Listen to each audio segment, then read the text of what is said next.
Jason and Rachel Whitman had been married for 12 years.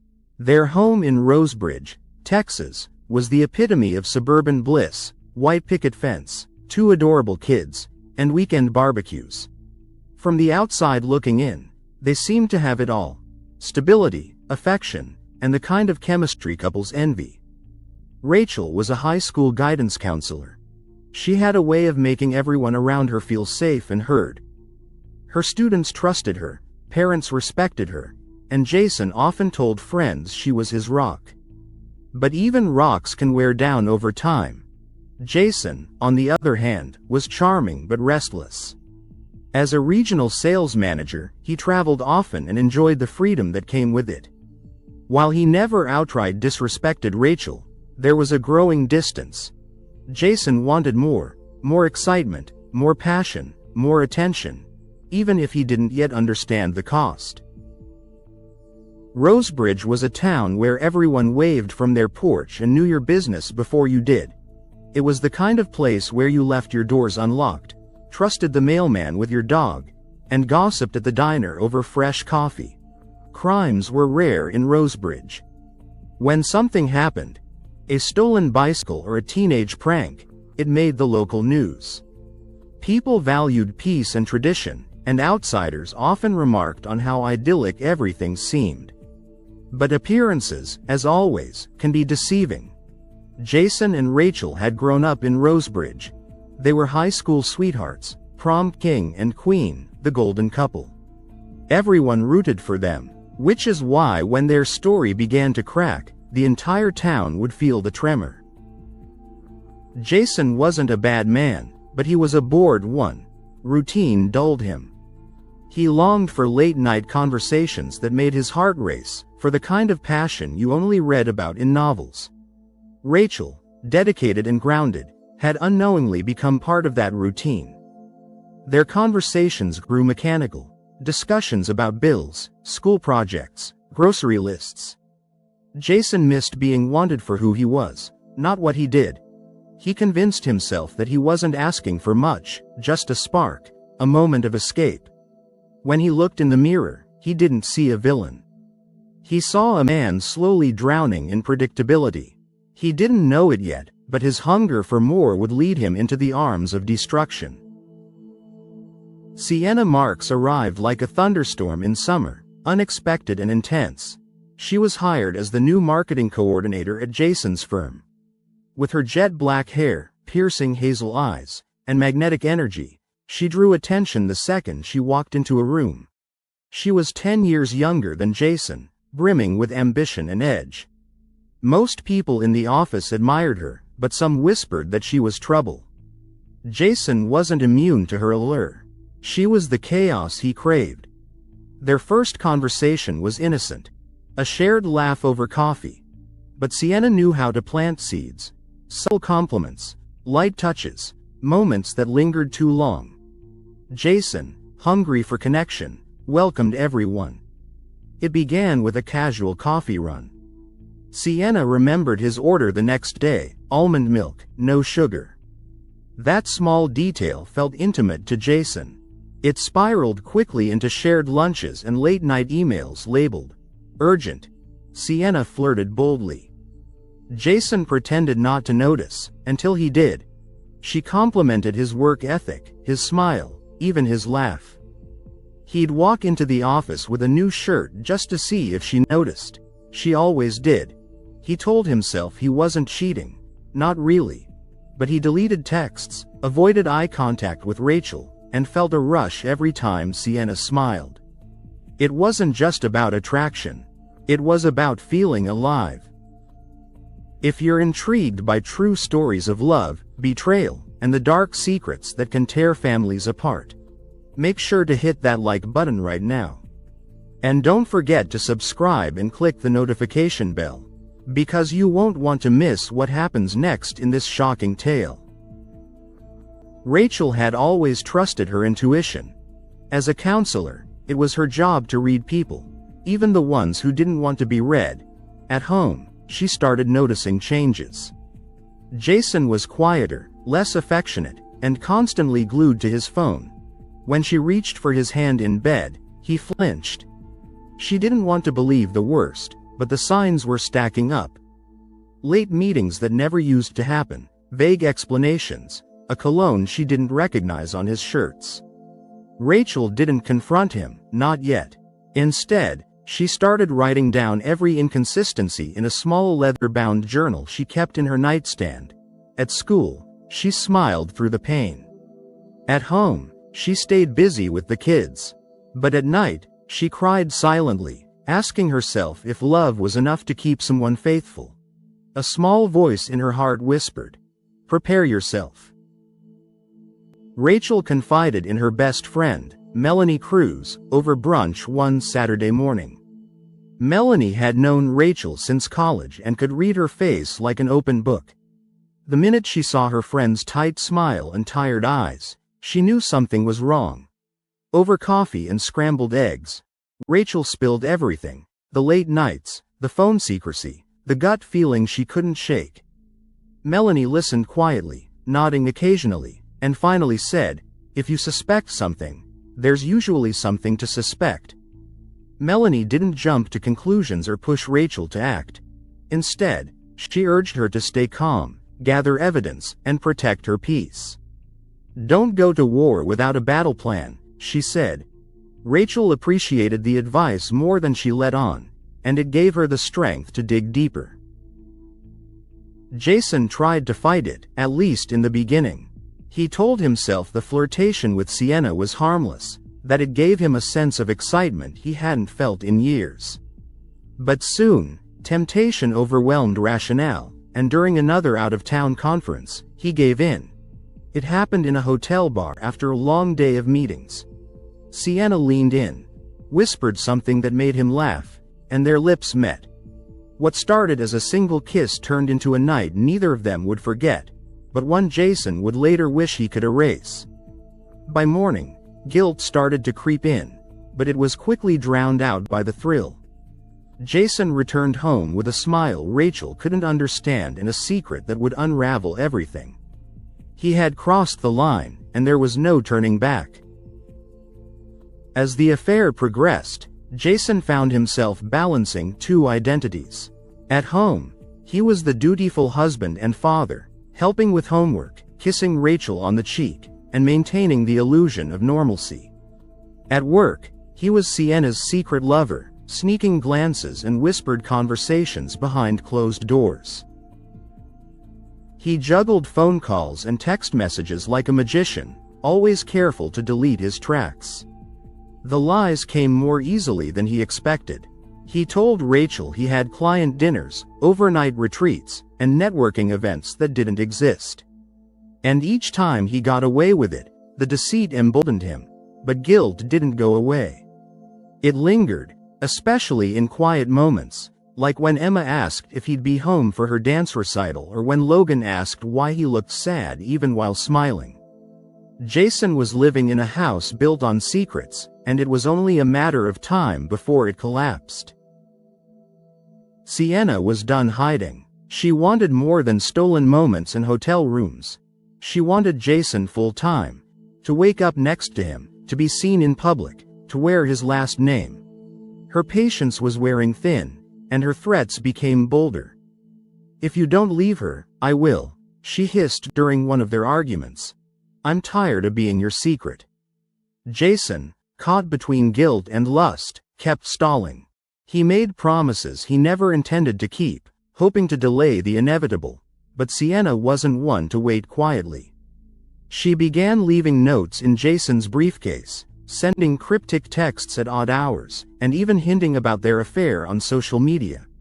Her love was becoming possessive, toxic, and dangerously close to exploding. Jason thought he was clever.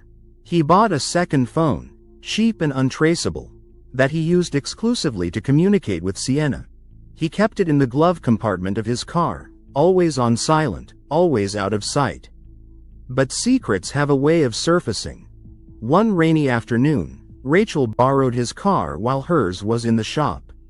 She wasn't looking for anything when she opened the glove box, just a tissue. But what she found instead made her hands tremble. A phone, buzzing with unread messages from a woman named S. She didn't confront him right away. Instead, she read every message, saw every photo, heard every voicemail. The truth wasn't just painful, it was humiliating. Rachel realized her marriage had already ended. Now, she needed to decide what came next. Rachel waited until the kids were asleep before locking herself in the bathroom. She slid down the door, clutching the phone, and let out a scream that never reached her lips. The betrayal felt physical, like a wound she couldn't see but couldn't stop bleeding from. The next few days were a blur. She called in sick to work, barely ate, and cried until her eyes swelled shut. She looked at their wedding photos and wondered how the man who once vowed forever could become a stranger in her own home. Eventually, she got up, dressed, took the kids to school. But her heart was no longer whole. She hadn't told Jason she knew. Not yet. But something inside her had shifted, something strong, quiet, and determined. Rachel was no longer the unsuspecting wife. She was a woman scorned, and she was planning her next move. Jason could sense something was off.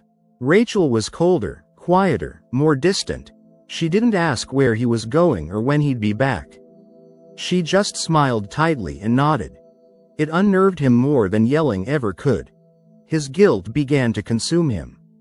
He'd stare at H's children's faces and wonder if they would still love him if they knew the truth.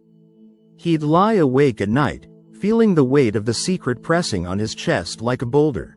One night, he almost confessed. He sat on the edge of the bed, head in hands, ready to tell her everything. But then Rachel rolled over and muttered, "You should get some rest, Jason." The moment passed, and so did his courage. His silence sealed his fate. Kids notice more than adults give them credit for. Logan, now 10, saw his father's forced smiles and his mother's red-rimmed eyes. Emma, only 7, clung to Rachel more than usual and stopped drawing her usual family portraits. One evening, Logan asked, "Mom, did Daddy do something bad?" Rachel froze, caught off guard by her son's intuition. She brushed it off, kissed his forehead, and told him everything was fine. But inside, her heart broke all over again. Rachel realized that shielding her children from pain was no longer an option. They were already feeling it.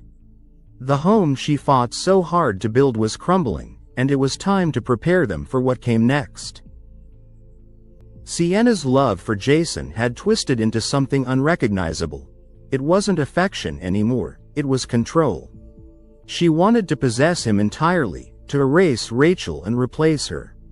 She began calling Jason at all hours, showing up at places she knew he'd be, and sending anonymous messages to his wife. Jason started feeling suffocated. What once felt exciting now felt like a trap.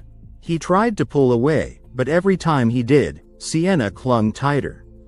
"If I can't have you," she'd whisper, "no one will." She drove past Rachel's house at night, parked a few blocks away and stared at the lights in the window. In her mind, Rachel wasn't just the wife, she was the obstacle, the enemy. And obstacles, Sienna believed, were meant to be removed. Rachel knew she needed concrete proof. Her discovery of the phone had shattered her heart, but now she needed evidence for what might come next: divorce, custody, or worse. She reached out to a private investigator named Mark Talbot, a retired detective known for his discretion and results. Mark was methodical and calm, exactly what Rachel needed in the storm of her emotions. He began tracking Jason's movements, logging his meetings, and even planting a GPS tracker on his car. Within days, the affair was confirmed in photographs too damning to ignore. When Rachel saw the first images, Jason and Sienna kissing in the parking lot of a motel, her tears turned to ice. The images didn't break her. They solidified her. She now had the evidence. And with it, a new purpose. Sienna was growing impatient. She felt Rachel's cold presence even though they hadn't officially met. She began to suspect Jason's delay in leaving his wife had less to do with confusion and more to do with cowardice. She wanted action. She left a letter in Rachel's mailbox. Anonymous, threatening, laced with venom. "You think he's yours?" "He never was." Rachel read it under the porch light, her hands trembling. It was no longer just an affair. It was war. Jason, when confronted by Sienna, begged her to be patient. "I just need time," he said, but it was too late. Sienna felt betrayed by both of them now, by Jason's hesitations and Rachel's existence. And betrayal was something Sienna did not forgive. Jason finally reached his breaking point. The lies, the secrecy, the constant stress, it had become too much. He arranged to meet Sienna at a diner off the highway, a neutral place. He told her they needed to end things for good. Sienna didn't cry. She didn't plead. She smiled, a cold, eerie smile that chilled Jason to his core. "You think you can just walk away?" she asked. After everything? Jason left the diner with a pit in his stomach, knowing it wasn't truly over. He tried to recommit to Rachel, but his efforts came across as forced. Flowers, dinners, family outings. Rachel saw right through them, and in her silence, Jason began to understand. She knew. Rachel waited until the kids were asleep. She laid the photos on the kitchen table and sat across from Jason, her eyes unreadable. When he walked in and saw the evidence, his knees nearly buckled. She didn't yell. She didn't cry. She asked one question. "How long?" Jason sat down, defeated. The truth poured out of him. The affair, the lies, even the second phone.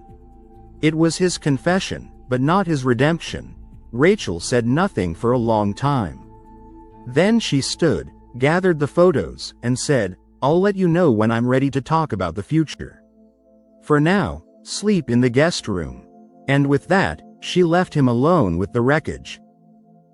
Sienna felt discarded, humiliated, and furious. She had given Jason her heart, her body, her secrets, and now, he had chosen the very woman he claimed to have grown tired of.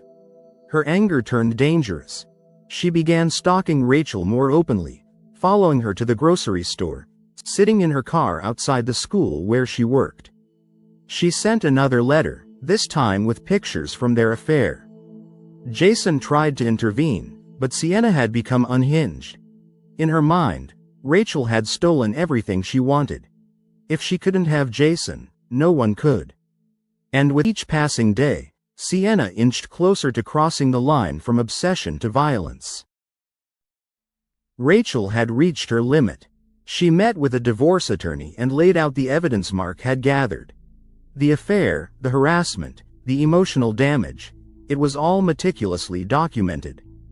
Her lawyer nodded and said, "You've got more than enough." She filed quietly, without Jason's knowledge. The papers were served at his office in front of his coworkers. Jason sat in stunned silence as he read the first page. His double life was no longer a secret. It was a scandal. That night, Rachel didn't wait for an explanation. "I deserve better," she said calmly. Her strength stunned him. But what neither of them knew was that the story was far from over. Sienna was still out there, watching, waiting. Late one evening, Rachel returned home to find the back door ajar. Her heart thudded in her chest as she stepped inside, calling for the kids. But they were safe, asleep at a neighbor's house where she had left them for the night. The living room was in disarray, picture frames smashed, drawers pulled out, and a single item on the table. A photo of Sienna and Jason, torn in half. Rachel's instincts screamed that Sienna had been inside. She called the police and filed a report, but no arrests were made. There were no fingerprints, no footage. Just fear. Rachel started locking every window, installing cameras, and sleeping with a bat under her bed. She was no longer just a betrayed wife. She was a target. Jason, now living in a hotel, came to the house one evening begging to speak. Rachel stood in the doorway, arms crossed, unwilling to let him in. "I was wrong," he said, tears in his eyes. "I ruined everything." She listened, but the wounds were too fresh. His words couldn't rebuild what he'd destroyed. "This isn't about forgiveness," she told him. "It's about safety. Mine and the kids." Jason nodded, defeated. He realized then that love wasn't a guarantee. It was a privilege, one he had thrown away. Before leaving, Jason promised to protect her from Sienna. But Rachel knew better than to rely on promises. She would protect herself now, and her children, at any cost. It happened on a Sunday afternoon. Rachel had taken the kids to the park and returned home alone to pack some clothes. The house was quiet, too quiet. As she walked into the kitchen, she felt it, the unmistakable presence of someone else. Sienna emerged from the hallway, wild-eyed and shaking. "You ruined everything," she spat. Rachel stood frozen, fear gripping her throat. But then she saw it. A knife clutched in Sienna's hand. Rachel spoke calmly, trying to de-escalate, but Sienna lunged. A struggle ensued. Just as Sienna overpowered her, a voice roared from the doorway. "Jason." He tackled Sienna to the ground, the knife clattering across the floor. The police arrived minutes later, arresting her on the spot. Sienna was charged with attempted murder and breaking and entering. The media had a field day with the story, the affair, the break-in, the attack. Rachel and the kids became the center of a small-town scandal they never asked for. Jason testified in court, owning up to his actions and taking responsibility for his role in everything. It didn't win Rachel back, but it brought him some semblance of closure. Sienna was sentenced to 15 years in prison. Rachel moved to a new home on the other side of town. Smaller, quieter, safer. She started therapy, focused on her children, and began the long process of healing. The scars were deep, but she was still standing. And that, she decided, was enough. The town of Rosebridge was never the same. Neighbors who once gossiped about lawn care and football games now whispered about Jason and Rachel's tragedy. Churches held vigils. Schools reminded teachers about crisis counseling protocols. Rachel became a symbol of strength, a quiet survivor who never asked for the spotlight but handled it with grace. Jason, on the other hand, became the man people stared at in grocery stores, some with pity, others with judgment. Though they no longer lived under the same roof, the fallout from their story lingered in every street corner and Sunday sermon. Rosebridge had always seemed like the kind of town where this could never happen. Until it did. Jason lost more than his marriage. He lost the respect of his children, the trust of his colleagues, and the foundation he had built over the years. But from the ashes, he tried to rebuild. He started therapy, changed jobs, and began volunteering at a local shelter. He stayed involved in Logan and Emma's lives, never missing a recital or parent-teacher conference. He didn't make excuses. He just showed up, consistently, quietly. It didn't undo the past, but it started to reshape his future. There were nights when the guilt still choked him. But he learned to carry it, not as a punishment, but as a reminder of the man he never wanted to be again. Rachel didn't find healing in grand gestures. She found it in little things. Morning walks, warm coffee, hugs from her kids. The trauma had altered her, but it didn't define her. With each day, she reclaimed her peace. She joined a support group for women who had survived betrayal and abuse. She shared her story, not for sympathy, but to show others that survival was possible. Her words inspired others to leave toxic relationships and demand better. Rachel still had nightmares. She still checked the locks twice. But she also laughed more now. She smiled for herself. And when she looked in the mirror, she no longer saw a victim. She saw a warrior. The children bore the quiet weight of everything. Logan became protective, older than his years. Emma struggled with anxiety and needed nightly reassurances. Therapy helped, but it was Rachel's love that anchored them. They asked questions sometimes, about Sienna, about the night of the attack, about why Daddy didn't live with them anymore. Rachel answered honestly, age-appropriately, never vilifying Jason but never lying either. Years later, both children would look back and remember not just the pain, but the resilience.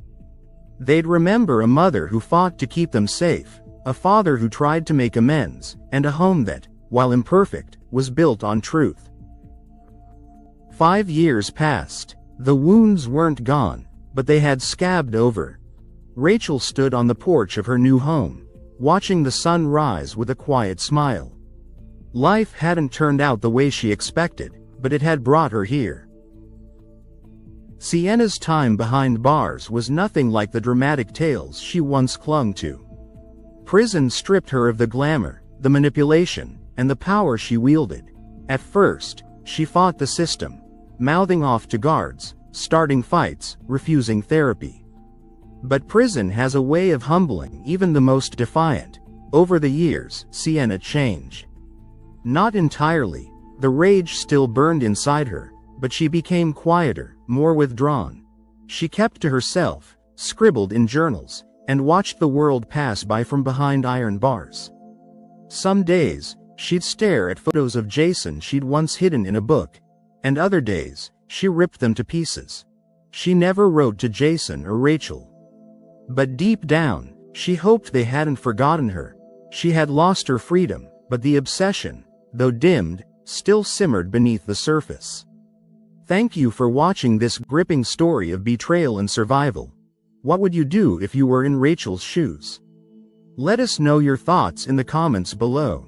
And if you want more real-life stories that keep you on the edge of your seat, click subscribe and join our community. Stay safe, and see you in the next video.